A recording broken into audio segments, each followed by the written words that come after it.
So after many failed attempts at trying to get nice large cells, and after watching several more YouTube channels, I decided to try one flip cup and one slosh cup, for lack of a better term. You'll see what I mean. And you'll see that it actually worked. Better than a swipe, better than the hairdryer, although all of those are beautiful. So what I have here is a 16 by 20 inch white canvas that I spray painted with like a chalk gray and let it dry just for a little while outside, because all the paints I'm using are going to have silicone oil in them. You'll see that I added one layer of black paint in each of the 2 cups. That's just straight from the jar, the ready to pour paint. And then I added 1 or 2 drops of silicone to each cup, and now I'm just giving it a good mix.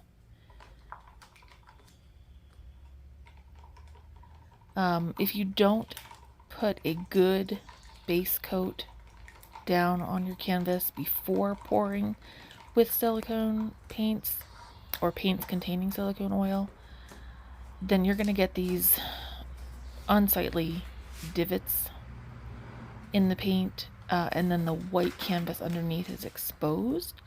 And so if you're going to get divots, it's better to see like a gray or black or something other than the plain white canvas. And if you've been trying this for any length of time, you probably know exactly what I'm talking about. So this is, I believe, a Peacock Blue Metallic. Now I don't add silicone oil to metallic paints because they have kind of a cell activator quality to them.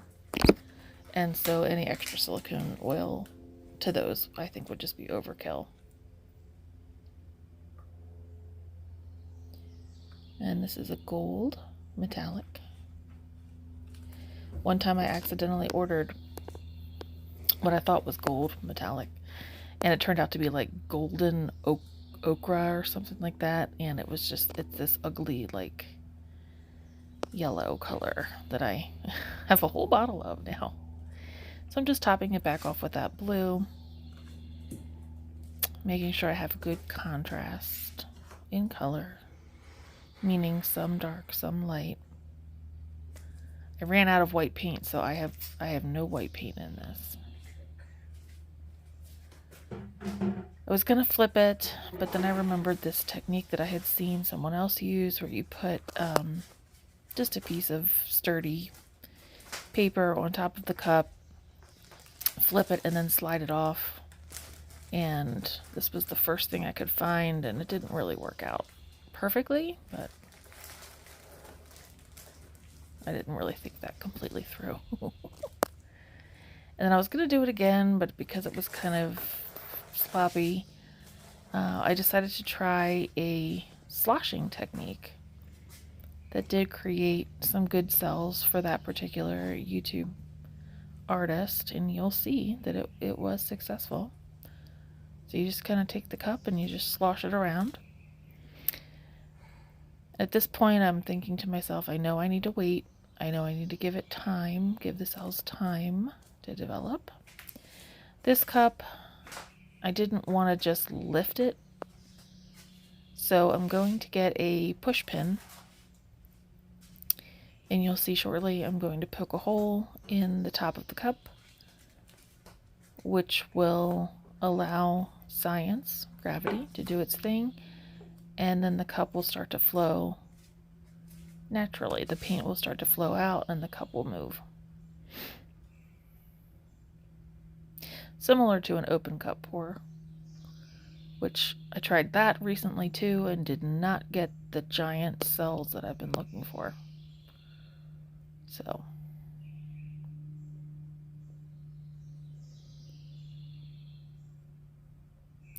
if you can keep in mind that that upper section, well, I guess with this particular angle that we're looking at, it's the lower right corner. If we keep an eye on that, we can compare that.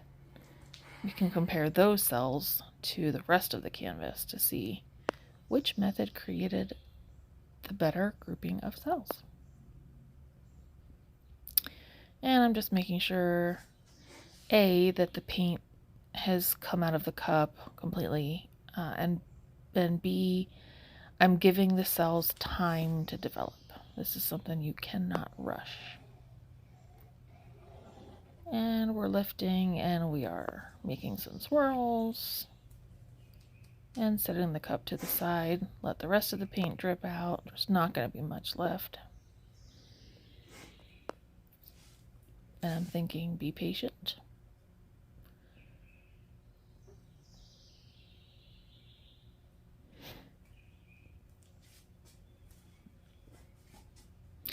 This was one of 4 or 5 pours that I did today, and it was by far my favorite. I really hope it dries well, and then I will put a coat of epoxy on it, let that cure, and then I will follow this video up with a final full shot.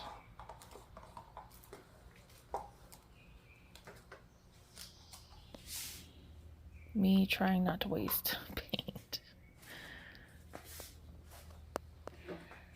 Another thing I've learned from YouTube, but also I've learned it the hard way because I've tried not doing this next step. I'm going to pour just plain black pouring paint, no silicone, around the edge of the puddle or puddles, knowing that most of this is going to run off. But what this does is helps the puddle to flow and not roll over on itself, in turn preserving your cells. Because if you don't do this, then your paint is going to stretch and you're going to lose your cells. So I'm taking a popsicle stick and I'm just pushing that black paint directly up to the puddle.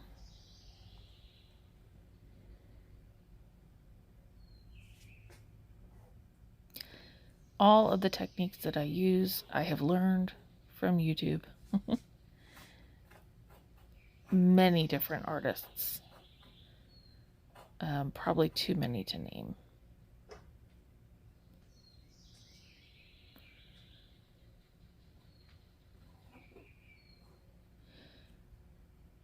And I think at this point, I really liked that I had that separate puddle up in the, well, for me it was up. For this video, it's in the lower right hand corner. I really liked that extra puddle, and I liked some of the negative space, so I knew I didn't want to pour all of that off. So I knew I was going to be very careful when I started to tilt. Kind of looks like a tree with the trunk facing us right now. Okay. So you just kind of pick a corner, and I purposely did not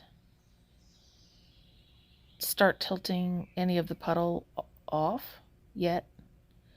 I wanted to kind of stretch things out, see how the cells developed, and then you'll see eventually I start tilting corners of the puddle off. I know that the black is going to start to run off. That's completely intentional. Some artists will pour fast. This is real time here. Some artists will pour really fast. Some will take their time. I was just desperate to keep my cells intact. And so I was working very slowly. Here's where I knew I did not want to lose all that color in the corner. And so I do not let it all run off. You can always touch up the corners. You'll see me do that later in the video. So I knew I did not have to tilt completely off. I knew I could cover up that corner later. Every time I tilt a corner, I try to bring the paint back to the center before going for another corner. But that all depends. And here's me setting it down and just looking at it, analyzing my next move. That's the nice thing about these, is you can take your time. So this is the first time that I'm torching this particular painting, because I've also learned if you torch too early and a whole bunch of cells pop up and then you go and tilt, you lose the cells. They stretch, they are not that kind of circular shape, at least that I was looking for. So I knew I needed to do a good majority of the tilting, then torch, then wait.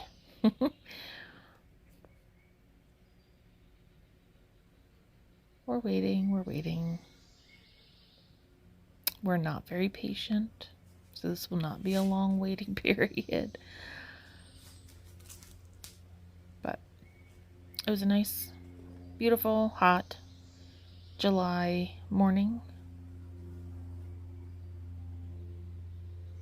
I'm in my garage with the garage door open. I know I need ventilation. Okay, and this is me going. I don't think I like that bottom corner, so I'm willing to let it go. There it goes. Back to center. Analyzing. So I'm taking my popsicle stick and just making looked like a small adjustment. It was something I didn't like. I really try not to manipulate the painting with a popsicle stick, or like some artists will do balloon kisses or take some kind of dowel and like go in there and make all these swirls and stuff. I am not a huge fan of that. I really like keeping it in its, quote, natural state, if you will.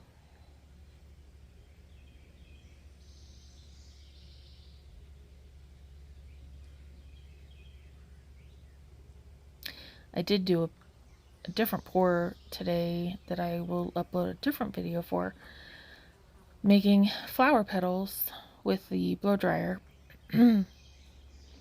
And for those, I did take a popsicle stick just to pronounce the petals a little bit more. But for this one, unless I saw something I really couldn't unsee, then I left it alone. Again, trying to save that color on the corner. I really liked the negative space.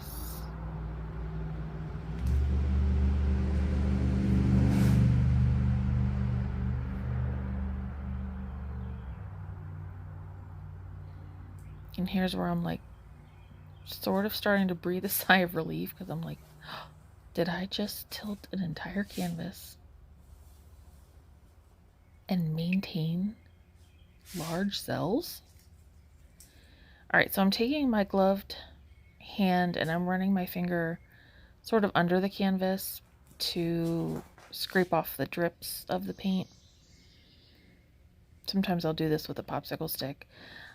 I am also, whoopsies.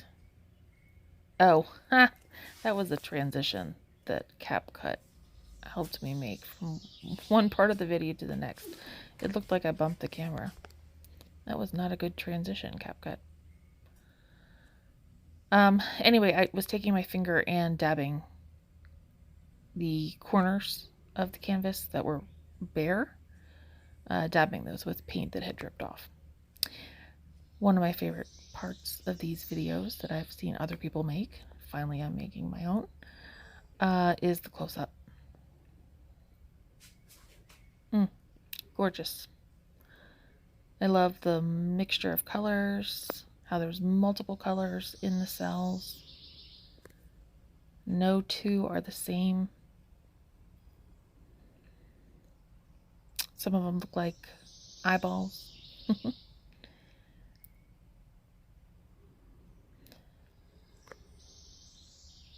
At one point, and I'm not sure if you'll see it, because I did have to cut the frame of the video, there was a cell that I swore looked like a smiley face emoji, and I couldn't unsee it. So I took a gloved finger and I just kind of fixed it.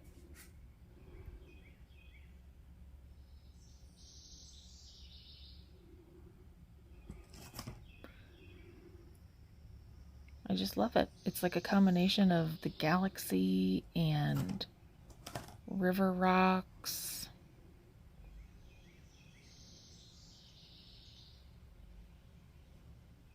And something under a microscope, you know?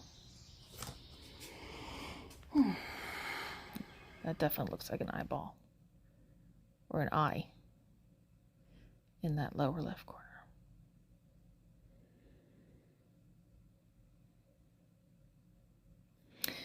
Thank you for watching.